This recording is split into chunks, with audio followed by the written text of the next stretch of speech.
Good afternoon.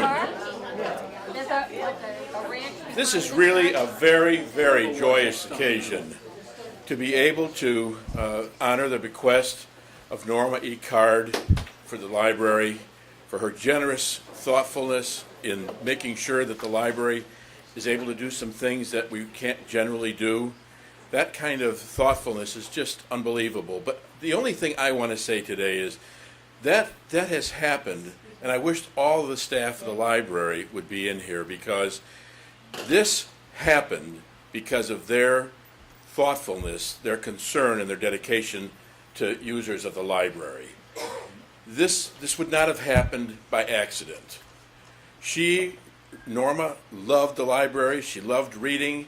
In the last few years, and many of you know a lot more than I do, she was able to help with a club at Eddy Pond. Her mind kept so sharp with the things that mattered and that the library was able to offer. And this is just, I am really happy. And I'd like to introduce Suzette Dowd, one of the other trustees. My name is Matt Tilth. I'm sorry that I didn't start with that. I'm the chair of the Library Board of Trustees. And Suzette has organized and arranged this, and she has a few words that she'd like to say. Thank you.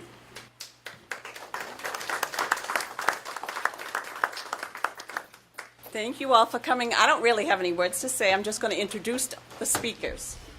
Norma Card, I don't know Norma. I never met her, but I know of her from people that know her.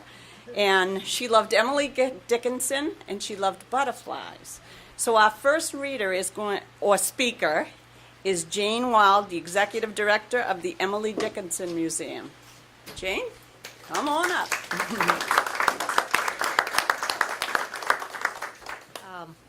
I didn't know Norma Card either, but I can see that she must have had a profound impact upon this library and this community to have inspired a gathering such as this. And all of us, I suppose, in this room appreciate her appreciation for Emily Dickinson. For someone who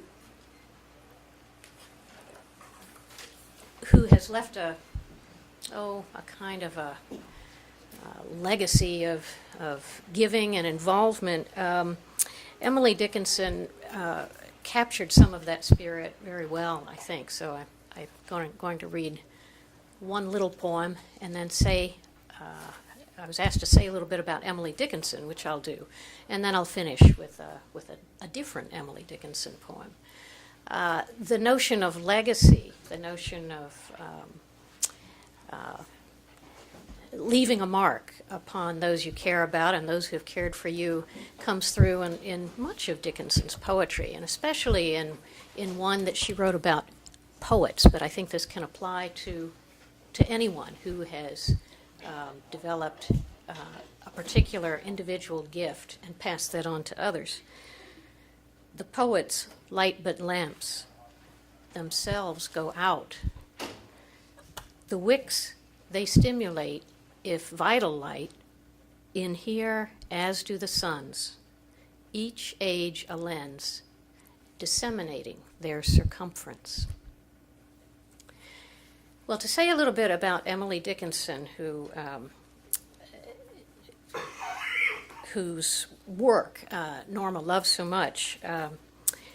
She was born on December 10th, 1830, in her family's house on Main Street in Amherst. That's where her parents, her grandparents, several aunts and uncles, and a brother born shortly, just a year before she was, that's where they all lived together in a large, big family home. Shortly after her younger sister was born in 1833, their grandparents moved to Ohio after several years of some troubling financial problems in Amherst. In fact, her father went bankrupt. The homestead was sold out of the family, but Emily's immediate family continued to live there in their own home as tenants. Well, this situation, the crowded house, and her father's growing legal practice called for new quarters. And when Emily was about 9 years old, her father purchased and moved the family to another house nearby. She was very close to her older brother Austin and her younger sister Lavinia.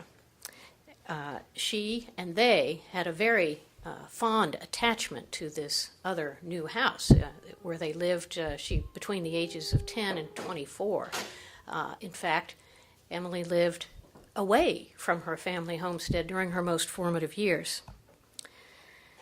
Domestic duties like baking and gardening occupied her time, along with attending school, taking part in church activities, reading books, learning to sing and play the piano, writing letters, and taking walks through the countryside.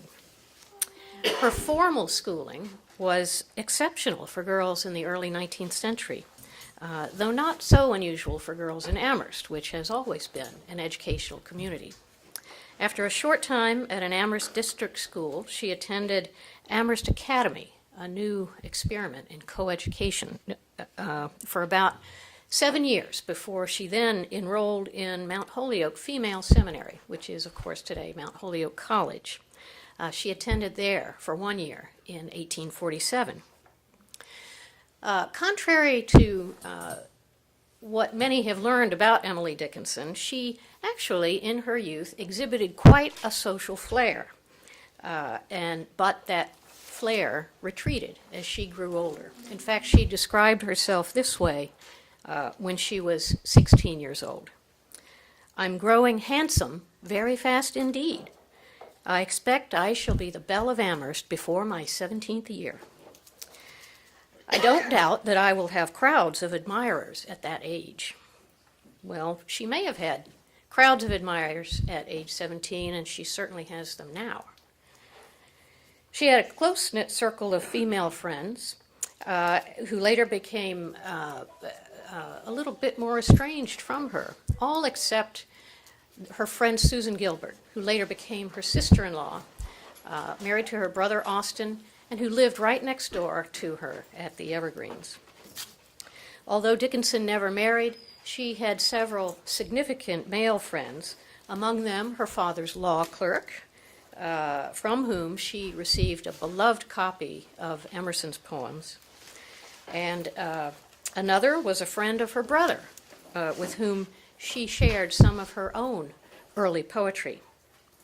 There's evidence that she received at least one marriage proposal in her youth from a young man named George Gould, who was a graduate of Amherst College, but that engagement or romance, if it ever did exist, came to naught. Her youthful years also had their share of turmoil. This house the family lived in when she was aged 10 to 24 was right next to the town burying ground.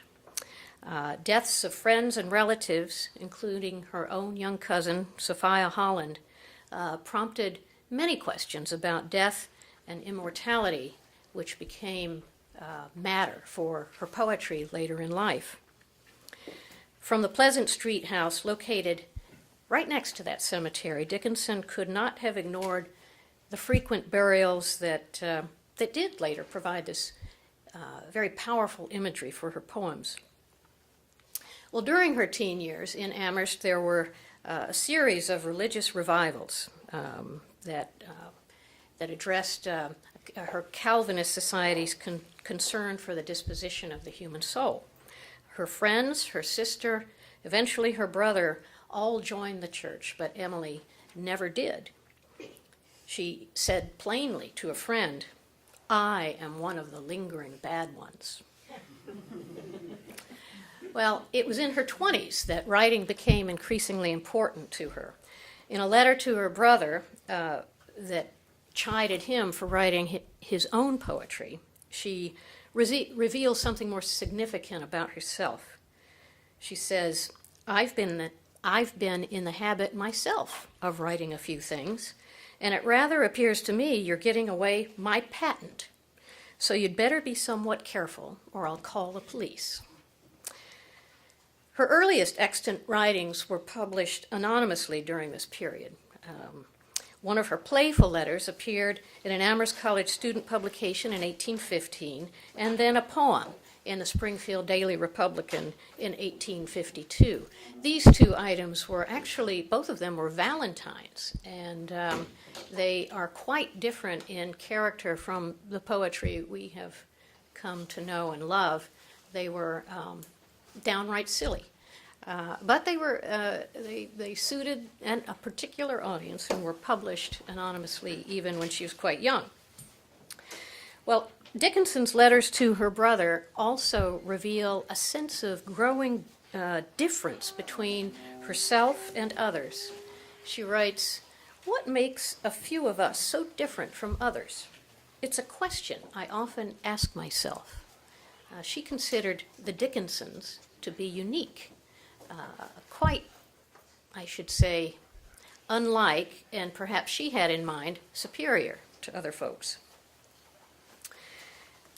Well, although her calling as a poet began in her teenage years, she came into a period of her own as an artist during a relatively short but intense period of creativity that resulted in her composing, revising, and saving hundreds of poems. That period, between 1858 and 1865, overlaps with some of the most with the most significant event in American 19th century history, and that's the Civil War. During this time, Dickinson's personal life also underwent quite a bit of change. This was the period in which she started wearing only white, just after this. This is the period when her family moved back to the family homestead, away from that house next to the cemetery. And this was also a period when she began to withdraw. She began to become more reclusive. And this was a kind of a gradual event that began perhaps when she was in her late 20s and then continued for the rest of her life. However, at the beginning of this period was a happy event. Her brother Austin married her closest friend, Susan Gilbert, and her brother built a house right next door to the homestead, and that house was known as the Evergreens. And that house became quite a lively place. Austin and Susan kind of inherited the Dickinson mantle for hosting events in Amherst connected with the college, and also created a kind of salon atmosphere there at their own home. Well, the move back to the homestead also fulfilled certain other interests of hers. Her father, Edward, built for her and her sister a conservatory. This was a new small structure attached to the front of the house, quite petite in its size, but yet it was a place that meant a great deal to Emily Dickinson. It was a place where she could cultivate native New England species of plants, exotic species that would perish had they been outdoors. It addressed her own year-round devotion to nature and horticulture. She said once that I have only to cross the dining room to be in the spice aisles. And by that, the spice aisles, of course, she meant her conservatory and all the very fine, unusual plants that she took care of in there. Well, this move back to the homestead also gave her her own bedroom, her own writing space. She had privacy, and she had a wonderful outlook onto the goings-on in town. Remember, this house is right on the main street in Amherst. She could see across to the Amherst College campus. She could look up the street to the center of town. So she actually had a kind of promontory, kind of an observatory, and a writing studio right there in her own room. So by the time she was 35, she had composed about 1,100 poems. She wrote nearly 1,800 throughout her life, so you can see that in her middle years, she'd already written most of what she was going to produce during her life. These were concise, powerful lyrics that astutely examined pain, grief, joy, love, nature, immortality, what happens at the moment of death, art. Her subjects were wide-ranging, and often multiple themes were addressed in her poems. She recorded about 800 of these poems in small handmade booklets that have now taken the name fascicles. They're very private publications. It seems that she shared these little sewn, stitched books with no one. However, she would take certain poems, write them out on a sheet of loose stationery, and send them to friends. So there were many people, a number of people, who knew that she wrote fine poetry. No one had any idea how much poetry she wrote, and that was not discovered until after her death. In the mid-60s, Emily Dickinson had seemed to have exhausted the poetic advice of her close friends and struck out on a brand new correspondence with Thomas Wentworth Higginson, who was a contributor to the Atlantic Monthly. They exchanged letters. She asked him to be her mentor and preceptor, and he tacitly agreed, and they maintained a correspondence for the rest of Emily Dickinson's life. An important, meaningful correspondence to her. This told her, what this meant to her was that she felt she didn't need to publish poetry for the general public, but she did have an audience, a critical audience, to whom she could send poems when she felt that was necessary. In her later years, her poetic output lagged. She turned to other things. She may have felt that her life was drawing to a close, especially because of events in those later years. Her father's death in 1874, her mother's stroke in 1875, her young nephew Gilbert's death in 1883. At about this time, also, she entered a romance with a man about 20 years her senior, Otis Phillips Lord, who was a justice on the Massachusetts Supreme Court. They discussed marriage, but that also came to nothing. That's perhaps a little-known fact about Emily Dickinson, and I think it also affects the way we think of her. Well, she became ill shortly after her nephew Gilbert's death. She wrote, "The crisis of the sorrow of so many years is all that tires me." She remained in poor health then until she died at age 55 in 1886. So her life, for someone who was not especially prominent in her own time, is kind of a fascinating one. She recognized a gift in herself and arranged her life, found a way to arrange her life around herself to be able to develop that gift and pursue it to her own satisfaction. And I, not knowing Norma, but understanding how much she meant to this community, I wonder if she did the same thing. So the last thing I'd like to read is, since there are so many Dickinson poems, sometimes it's hard to choose. Unfortunately, it's also easy to land on the same one if several people are reading Dickinson poems. So I'm going to read one that I think is little known, but I hope encompasses the spirit, Norma's spirit, her interest in nature, and what remains of her in this community. Behind me dips eternity. Before me, immortality. Myself, the term between. Death, but the drift of eastern gray, dissolving into dawn away.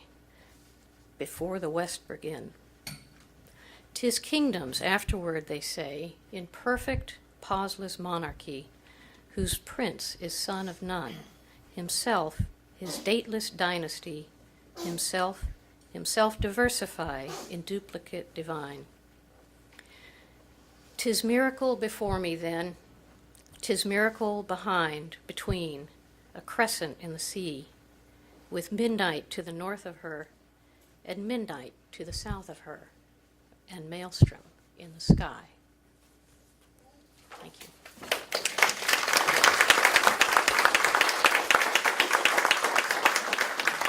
Thank you very much, Jane. Our next reader is Chris Benvenuti. She's a friend of Norma Card. She's going to speak about Norma.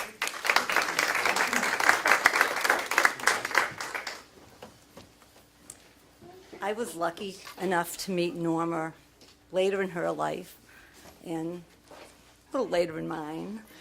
But so much of what Jane said about Emily Dickinson, I think, really could apply to Norma. She was kind, she was loving, generous with her talents and her time. She loved nature and all of God's creatures. And the poem that I'm going to share with you, which is an Emily Dickinson poem, is from her collection of nature poems, and it's about butterflies. Norma had a real affinity for butterflies. They just fascinated her. So this is what I will share with you. From cocoon forth a butterfly, as lady from her door emerged, a summer afternoon, repairing everywhere, without design that I could trace, except to stray abroad on miscellaneous enterprise that the clovers understood.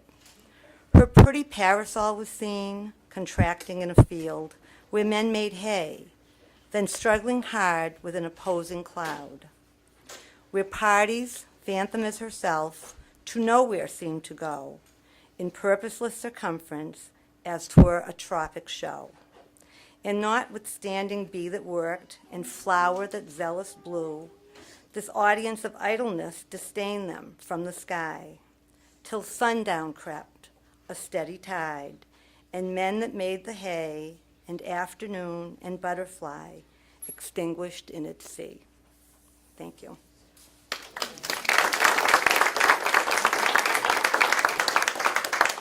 Thank you, Chris. Our next speaker is Elizabeth Johnson. She's a retired principal at Mary D. Stone School and former Fine Arts Department head for Auburn Public Schools, and she's also a friend of Norma Card. Thank you. I'm going to read a poem first before I talk a little bit about Norma. But this poem is a bit obscure, at least it was to me, and I consider myself fairly well read. But I like this poem because it kind of shows that in her younger years, I think that Emily Dickinson was like a chip off the old block. And I know Norma was a chip off the old block. God gave a loaf to every bird, but just a crumb to me. I dare not eat it, though I starve. My poignant luxury. To own it, to touch it, prove the feet that made that pellet mine. Too happy in my sparrow chance for ampler coveting. It might be famine all around. I could not miss an ear.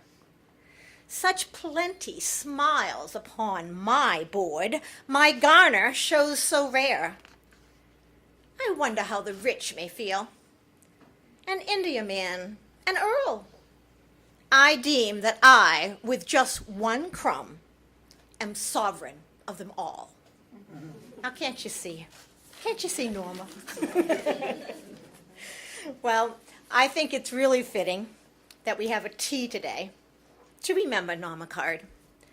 And I think it's nice that we had it in September. Whether Suzette knew it or not, September was her favorite month.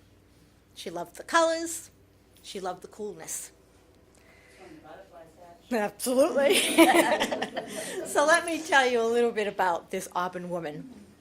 Norma Card, all 4 feet 11 inches of her, was a fixture in Auburn for many, many years. I will always remember her for her kindness and her sense of humor and her perky voice. You couldn't help but like Norma. Everyone liked her. I live in the old Prouty homestead across from Town Hall. And for many years, I would know exactly when it was almost 10 o'clock, at least on Sundays, because Norma would go very slowly up Central Street and park in the Town Hall parking lot. It was time for church. She would get out of her woody and briskly walk over to the church. She was a regular. Now, after church, it's going to sound like I'm a heathen, but I used to go to 7 o'clock Mass at that point in my life. so after church, for the Congregationalists, I would generally be doing my gardening. And I did that for a couple of reasons. It was a nice time of day, but I also got to wave to a lot of people that I didn't see on a regular basis. And one of those people was Norma Card. So we often spoke after church. And at least once a year, she would say to me with a little twinkle in her eye, "Do you think I could have a tour of the Prouty homestead? I only ask once a year." And of course, who wouldn't want Norma to come in to visit? It was always nice to have her in for a little bit of girl talk, a little bit of history, a little bit of gossip. She always had something good to talk about, whether it be about her girlhood or about the good old days. One of Norma's best friends in town was the former assistant town clerk, Loretta Hall. Norma was like a mother to Loretta. They were best friends for a good 22 years. And it was normal to hear Norma introduce Loretta as her daughter. And Loretta was the daughter that I think Norma would have liked to have. Norma, as everybody knows, loved Emily Dickinson, and she loved to read. She even attended college classes until she was well up into her 80s. And I don't know how many people can say that. Loretta says Norma was one of the smartest human beings that she ever met. We don't disagree. A favorite pastime of Norma's was reading poetry and reading in general. But she also liked to yard sale. A lot. She would bring Loretta out weekly. She'd always check, if you were an Auburn person, if you had your yard sale permit up. And if not, yes, she probably would turn you in with a smile on your face. They need the dollar. And for years, Norma was looking for a parlor screen. You know, just one of those trifolds. And she always said, "I'm going to get it at a yard sale." I would say, "You can get it at the Christmas tree shop, $19. I want a real one." I don't know if she ever found one, but she was looking for years. Norma's car, her Woody station wagon, was frequently seen in Auburn, even after she had passed. She left it to Loretta. And Loretta used the Woody with care. Ask anyone who knew Norma fairly well, and they would say that when Loretta drove down the street in the Woody, they were convinced that Norma was there too. Her presence lived on. The Woody, by the way, does still live. When Loretta moved to Tennessee, she brought it with her, and so I just have to think that perhaps Norma is enjoying some new butterflies. Norma loved the beach. And in her final years, she longed to go to the beach, but she was unable to make the trip. So Loretta, as any good daughter, went to the ocean, took a glass jar, filled it up with some pebbles and sand, and, of course, some seawater. And she brought it back to Norma. And Norma kept it in a place of importance in her home. And whenever she wanted to smell the sea, how easy. Take the cover off, voila. She had the ocean. Norma had a love for animals and never passed by one without having a conversation with them, inquiring on their health and wishing them a good day. She did like my dogs very much and had extensive conversations with Fluffy and Shorty, which was fine. They liked it. Norma's favorite thing in the world, as we know, are butterflies, monarchs especially. She may have only told me that because I was the principal, and principals and first grade teachers do monarchs all the time. I don't know if monarchs work, but she always told me monarchs were the best. So the next time you see a lovely winged creature, take a good look to see if it's Norma. If not, just smile and remember Norma Card. She was one of Auburn's outstanding women. One to Auburn and one to the Auburn Library. We will always remember her as a benefactor. So thank you, Norma. We appreciate you. We will remember you with love. And thank you for the generous gift that you gave to Auburn.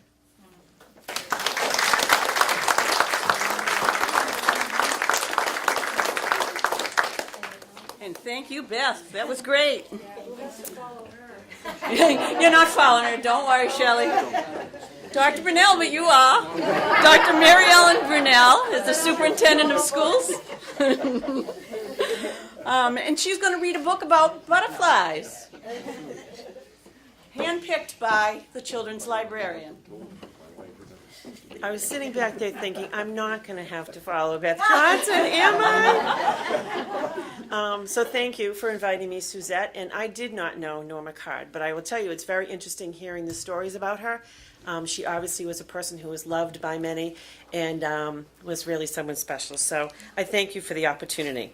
And actually, this brings me back to my roots as a first grade teacher. I did not need glasses then, but I'll share this great story with you. Velma Gratch and the Way Cool Butterfly, written by Alan Madison and Kevin Hawkes. And as you can suspect, there are butterflies throughout. I'm going to share with you the two dedications. I always share these with students when I read them, thinking what I will write someday when I write a book. So the author, Alan Madison, dedicated to Lena, who in my eyes always has a butterfly on her finger, and to those most gracious Gratch girls, especially Barbara, Laura, and Mina, for their constant inspiration. And from the illustrator Kevin Hawkes, to Karen Carlson, Queen of Metamorphosis, and special thanks to Winston Barton. Velma Gratch was the youngest of the three Gratch sisters. Frida, the oldest, had gone through first grade first, followed by Fiona. Now it was Velma's turn. The chorus teacher remembered Frida best because she had a voice like an angel. The gym teacher remembered Fiona best because she ran like the devil. And the first grade teacher, Mr. Plexipus, fondly remembered both sisters because of Frida's miraculous math and Fiona's spectacular spelling. Everyone from the class guinea pig to the principal had magnificent memories of the older Gratch girls, but they could hardly even recall Velma's name. This made Velma feel as if she did not belong in the first grade at all. She wanted to curl into a ball and roll right back into kindergarten. Of course you belong, cooed Velma's mother, trying to cheer her up. You've only just begun. Soon everyone will notice you. Velma couldn't wait. She needed to be noticed now. In chorus, she sang loudest so that the teacher could hear her best. In gym, she ran the slowest so that the teacher could see her best. And in class, she refused to read and muddled through her math. Mr. Plexipus lamented that she was the first Gratch sister ever sent to the principal's office. This brought a small smile to Velma's lips. Little scratched, "Why are you singing so loudly in chorus and running so slowly in gym?" inquired Principal crossly. "Because," answered Velma, "I want you to remember me just like you remember Frida and Fiona." The principal's owlish eyes opened wide. "But my dear, those Gratches are remembered for good things." Velma's small, smiled pretzel twisted into a full-blown frown. Science was Velma's favorite subject. She had learned many fabulous facts, like how a rainbow is born and why a volcano burps. The latest lesson was about butterflies. Mr. Plexipus explained that a butterfly starts as an egg. The egg turns into a caterpillar. The caterpillar disappears into a chrysalis, which is a little sac, and does not come out until it has changed into a beautiful butterfly. He called this changing metamorphosis. Velma didn't want to forget this extra long word, so she repeated it again and again as she walked home. Metamorphosis, metamorphosis, metamorphosis. Frida, when you were in first grade, did you study butterflies? Velma asked her oldest sister. No, we learned worms, Frida replied. Fiona, when you were in first grade, did you study butterflies? Velma asked her middle sister. No, we found out about frogs, Fiona stated. Well, said Velma proudly, we are studying butterflies and metamorphosis. That's way cool, Fiona declared. Frida declared, and Fiona bobbled her head in way cool agreement. Velma read everything in the library about butterflies. She discovered that there are 20,000 different kinds, which was a lot. She adored the ones with colorful names, brown elfin, frosted flasher, sleepy orange, and the ones with funny names, comma, question mark, American snout. Not to mention the ones with strange names, Morpho, Painted Lady, and Gossamer Wing. But her favorite butterfly, which is nice to hear, of all was the orange and black monarch. When it got cold, all the monarchs would fly south to Mexico and stay warm. Velma thought this was an amazing coincidence because last winter vacation, she and her family had also flown south to Mexico to stay warm. In science, Mr. Plexipus announced that they would take a class trip to the Butterfly Conservatory, a place where real butterflies were collected and cared for. But Velma didn't want to forget this extra long word. She repeated it again and again as she walked home. Conservatory, conservatory, conservatory. Frida, did you take a class trip in first grade? Velma asked her oldest sister. Absolutely, we went to the museum, Frida replied. Fiona, did you take a class trip in first grade? Velma asked her middle sister. Absolutely, we went to the aquarium, Fiona said. Well, said Velma proudly, we're going to the can serve the story. That's way cool, Frida declared, and Fiona bobbled her head in way cool agreement. The Butterfly Conservatory was surrounded by fancy flower beds and bedecked with banners of butterflies. Velma was so excited her knobby knees wobbled, her spaghetti arms trembled, and her carroty curls shook. A sharp-nosed woman holding a clipboard introduced herself. I am your tour guide. Inside, a butterfly might land on you, but please don't touch its wings. Does anyone know why? Velma's hand shot up.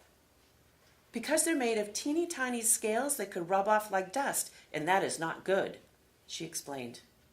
Precisely, said the guide. What's your name? I'm Velma, the youngest of the 3 Gratch sisters. I don't think I know your sisters, the guide commented as they entered the rainforest room.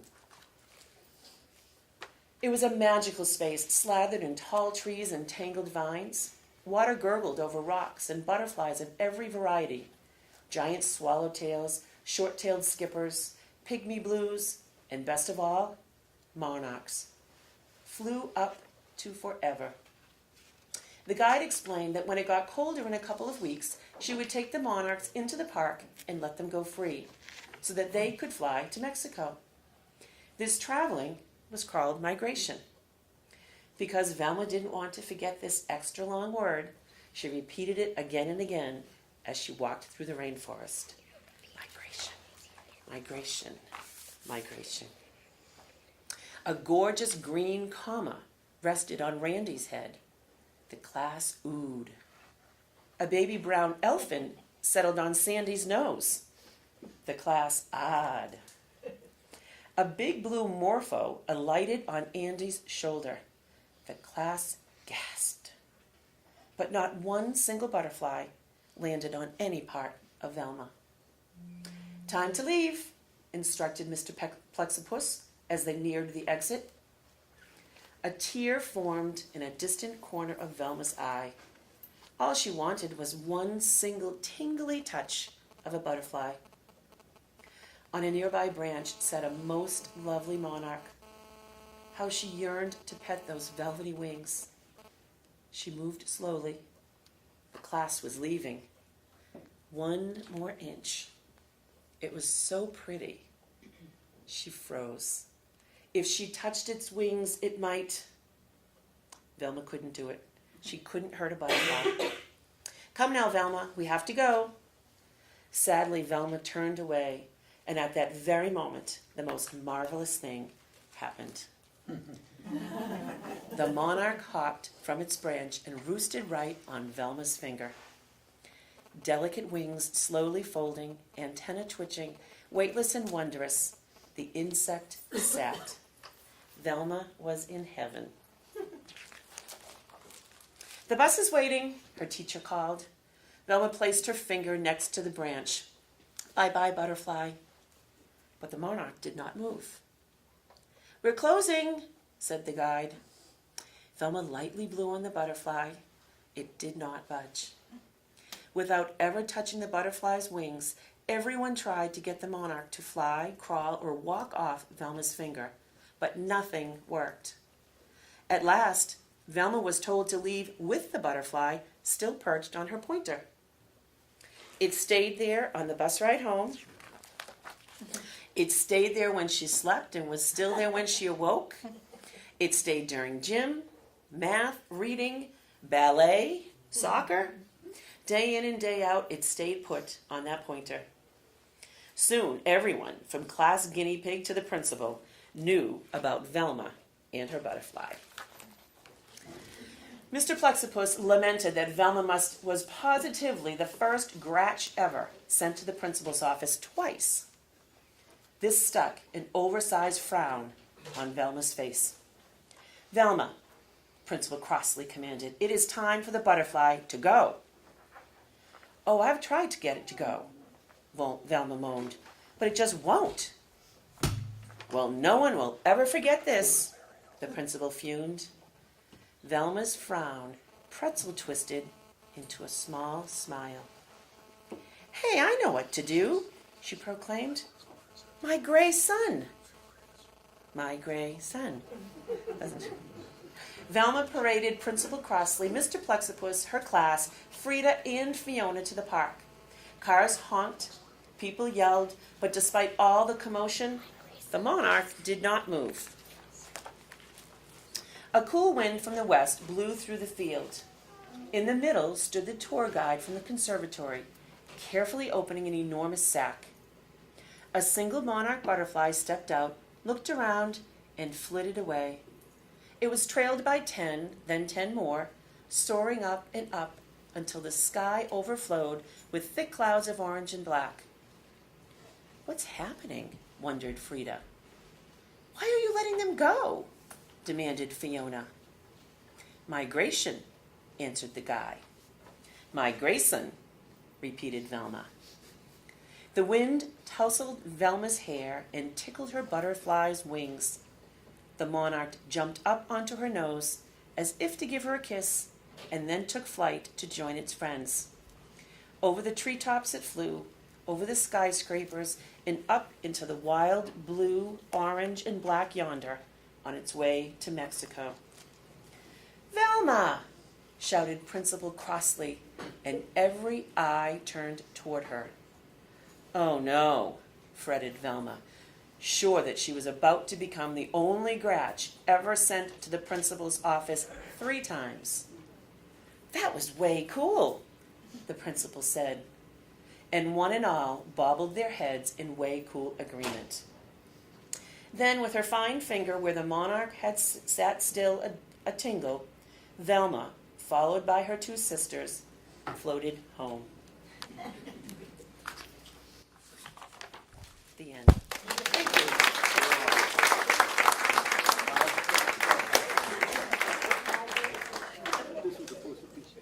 Thank you, Dr. Brunelle.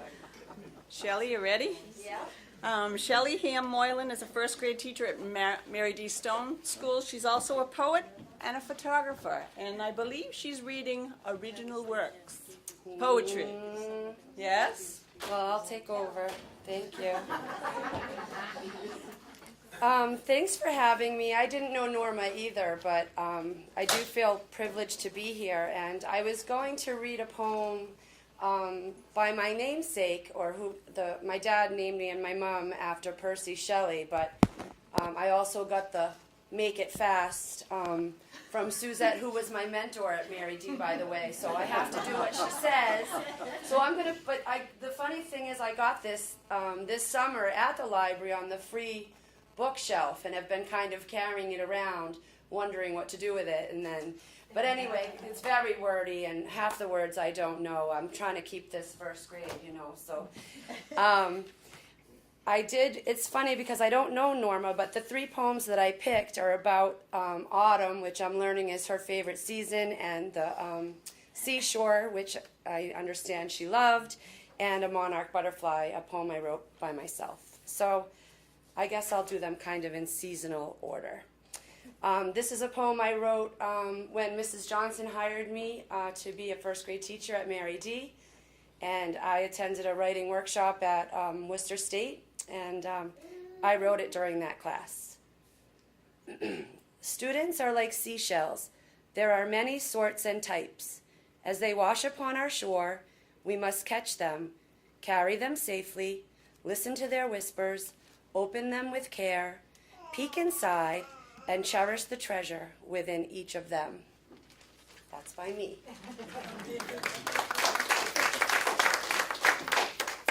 And for Norma, who loves September, this one's Autumn Leaves. It's by Eve Merriam.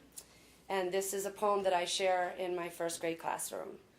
Autumn leaves, down, down, down, red, yellow, brown. Autumn leaves tumble down, autumn leaves crumble down, autumn leaves bumble down, flaking and shaking, tumble down leaves. Skittery, flittery, rustle by, hustle by, crackle and crunch in a snappity bunch. Run and catch, butterfly leaves. Sailboat leaves, windstorm leaves, can you catch them?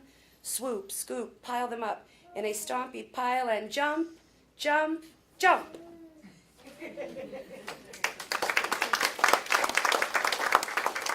And this one is very brief. I wrote this one last year for my class. Try to be discreet. It can't happen with Not with me. No. It's very far away, but this is a photograph that my mom, Jane Budzina, who also taught in Auburn for 30 years, took. And we've made photo cards in the past. We didn't have enough time. I was going to try to be like Oprah and put one under each of your seats. So maybe we'll make this, we're going to make this an annual thing maybe. But by the way, I have... Make your own card. We made some note cards, a little craft for the children and the elderly. Anyway, in my class now, we have several different caterpillar types. So we have like a woolly bear. He's big and brown and black. And I went to Paxton, where I always go each year to look for the monarch caterpillars, and I usually find about 12, and they can be the size of your nail or, larger at any point. And I only found one this year, and I had to go 3 or 4 times and spend 2 or, a long time in knee rain boots, in the rain. I've gone in the hot sun, in the wind. I've tried and there was only one for me to find. So I've read that there's a shortage, so just to be aware. But it did eat a lot of milkweed in my classroom and got to be the fattest caterpillar that I've seen in many years also. And I was hoping it's in its chrysalis now, and I was hoping it would hatch in time and that maybe we would step outside and release it. But the chrysalis is still green, so we have a few more days. Anyway, I wrote this... Stone and see it released. I wrote this poem. It's very short. It's called The Monarch. It's time to let it go, the monarch to and fro, from out our window before the snow, as the leaves fall from the breeze. She's off to Mexico. The monarch. There's only one more reader.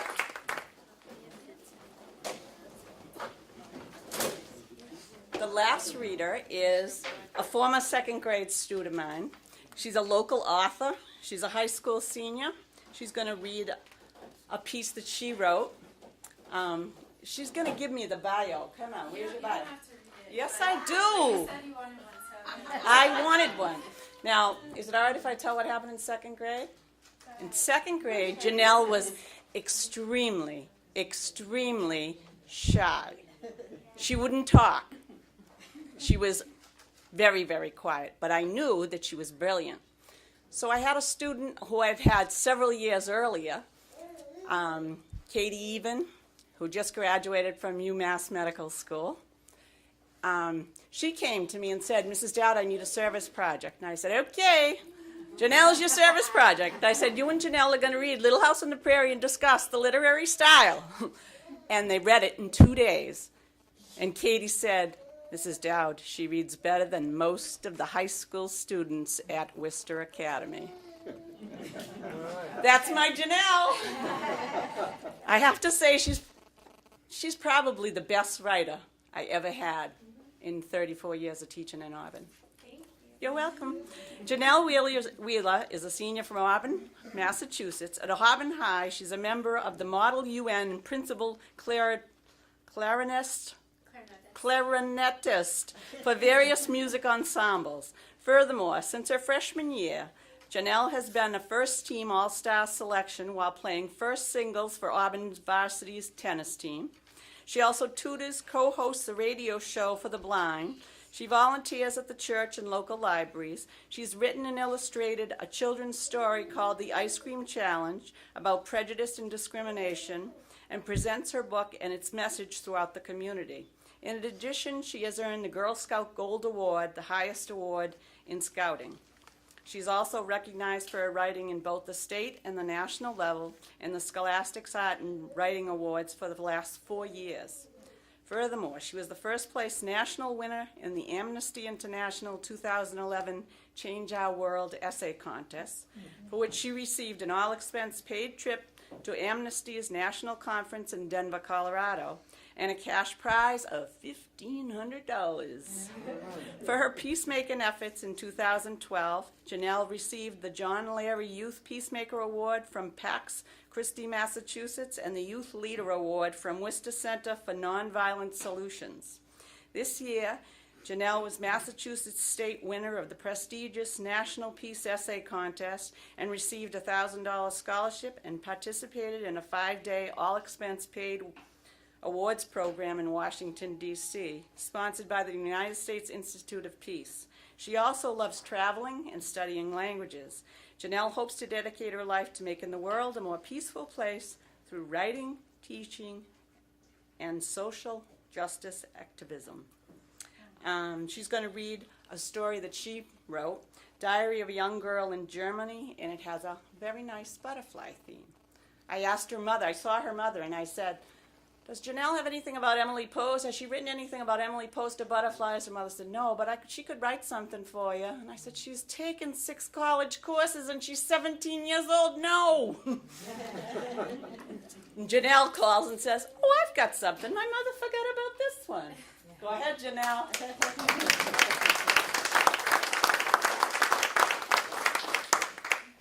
Well, thank you. Okay, so my piece is called Gisela's Tagebuch, and there's a little German, but don't worry, I'll translate it for you. So, lieber Tagebuch, guten Tag, ich heiße Gisela und bin 12 Jahre alt. Ich wohne aus Bamberg, Deutschland, mit meiner Mutter, meinem Vater und meinem Bruder Peter. Hi, my name is Gisela and I'm 12 years old. I live in Bamberg, Germany with my Mutter, my Vater, and my Bruder Peter. I go to Schule, school, and I love it there. I have so many friends. But my Tagebuch, my best friend is Hannah. We play with each other every day, and our brothers and parents are also friends. Friendship, Freundschaft. It is a beautiful thing, right? Beautiful but delicate, like ein Schmetterling, a butterfly. The smiles and the laughter from our friendship form Schmetterling wings that long to soar. When Hannah and I are together, our spirits always soar. But we human beings are delicate and fragile, and I sense danger in the air. I hear Mutti, Mommy, and Vati, Daddy, talk in anxious whispers, die Flüstern, about a man named Adolf Hitler. He was the country's chancellor, but now, with sadness in their voices, they call him leader or the Führer. I do not know this man. I only hear his name in the whisper language that is hidden from children. I wonder if he knew Hannah and me, if he would want to be friends with us. Somehow, I do not think so. The whispers reek of fear. I do not like to see my parents afraid, and they seem more afraid for Hannah and her family. Muti tells me the man does not like Jewish people like Hannah, but I do not understand. He has never met Hannah, and so how can he not like her? This man whose name is spoken in whispers, and who does not seem to understand friendship or butterflies, will do many scary things, I think. What I do know is that he made Muti cry one day. She wept because he ordered books to be burned during what he called Sauberung, a purging or cleaning of un-German ideas. I did not understand why anyone would burn books. Books are for reading and firewood is for burning. And she wept because of a camp at Dachau. I thought camps were fun, but this one is not. It's a concentration camp and is like a prison for people who didn't even do anything wrong. For this my mother wept, and Muti's tears spoke a secret language of adulthood. They told of a mystery that I did not want to uncover. Liebe, love, Gisela. 1935. Liebe Tagebuch, dear diary. Tag, ich bin jetzt 13 Jahre alt und bin sehr verwirrt. Ich bin nicht Unschuldig und die Welt ist nicht einfach. Hi, I'm 13 years old and very confused. I'm no longer innocent and the world is no longer simple. In school, the teacher is telling Hannah and the other Jews to sit in the back of the class. Everyone tells them they are bad and we are good. Why? Warum?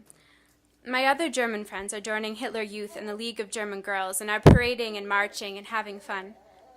I am not because Mutti and Fatih don't like the Nazis. Fatih says the Nazis want us to have national pride because after the Great Depression we were sad. But I think the Nazis are just making people more sad. That is what the man Hitler is, a Nazi. He wants us to think Jews are bad and Germans are good. But Hannah is my best friend. She's a Jew and I'm a Christian. That's never made a difference before, so why should it now? Warum? Suddenly, I'm the only German left who talks to Hannah. It happened all at once, and I still don't know why. Warum? Another friend of mine told me, Jews are bad. I asked her why, and she said, because they are. Because everyone says so. They are not Aryan like us. I'm not sure what Aryan means. Maybe it means citizen, because she also told me her dad said that Jewish people are not even citizens anymore because of something called the Nuremberg laws. But I've never been interested much in laws or rules. Laws are grown-up stuff, and rules are things us kids don't like to follow. How is it that we've got into a time where I know what a Nuremberg law is, and my friends enjoy following orders from a man named Hitler? These new ideas make me scared. I was comfortable in a world where friendship was unconditional, and the spirit of the butterfly abounded. Hannah and I still laugh together. But our parents' worry frightens us. For the first time, I wonder if Hannah will be safe in a world where evil words can easily infect the minds of good people, where reason is replaced by irrational actions. And then there are the whispers. Everyone whispers, but no one talks. Well, except for me. Today in class, when my teacher crumpled up Hannah's paper, I stood up and blurted out, "Hannah's my friend. Why is everyone being so mean to her?" My classmates thought I was crazy, and my teacher sent me to see the principal. I was in big trouble for my outburst. But this outburst was the truth. If words have so much power, why not say true ones? Wörter, words. With these, I pray to God that Hannah will be safe. And our God, by the way, is the same God. Liebe Gisela. 1938. Liebe Tagebuch, ich bin jetzt 16 Jahre alt und ich muss sagen, nein. I'm 16 years old.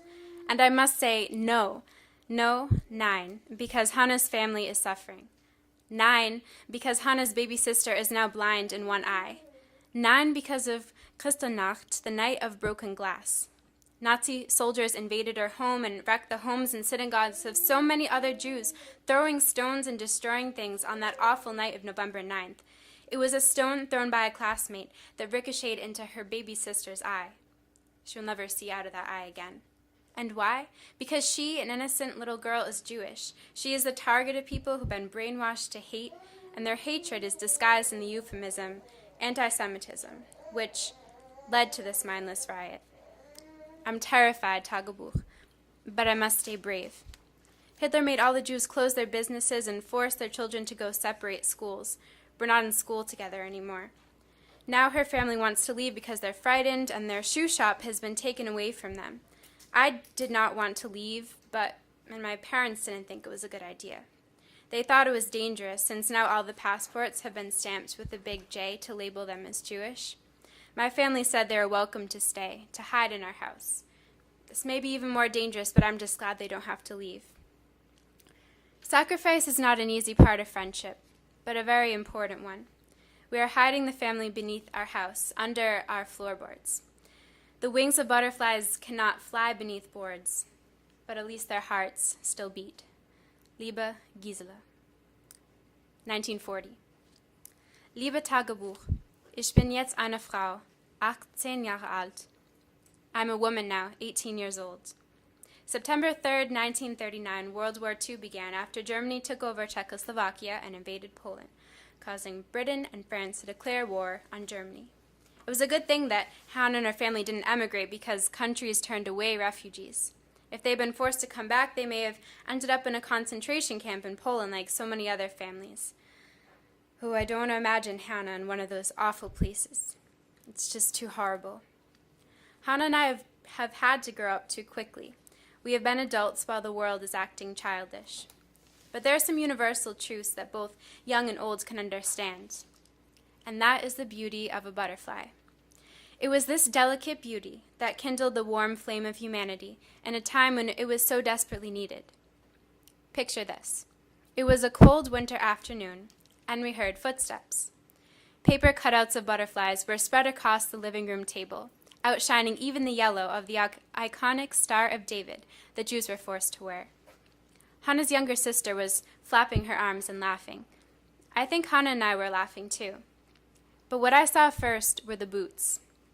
I saw the gritty boots and then the Gestapo uniform until, finally, I saw the cold eyes that were pools of emptiness and forgotten dreams. Hannah's sister did not see the clothes nor the devilish eyes. She saw the hidden butterfly in him. Für Sie, for you, she cried, handing him her picture of a butterfly. Maybe it was her eyes, or maybe it was her kindness. All I know is that he left. The gentle grace of a butterfly, die Schmetterling, was more powerful than the hatred of a Nazi. I truly believe, Tagebuch, that responding with love in the face of evil is more powerful than any other weapon. Lives, like butterflies, are delicate and meant to be free. And sometimes it takes a child to remind us of the preciousness of life. Liebe Gisela.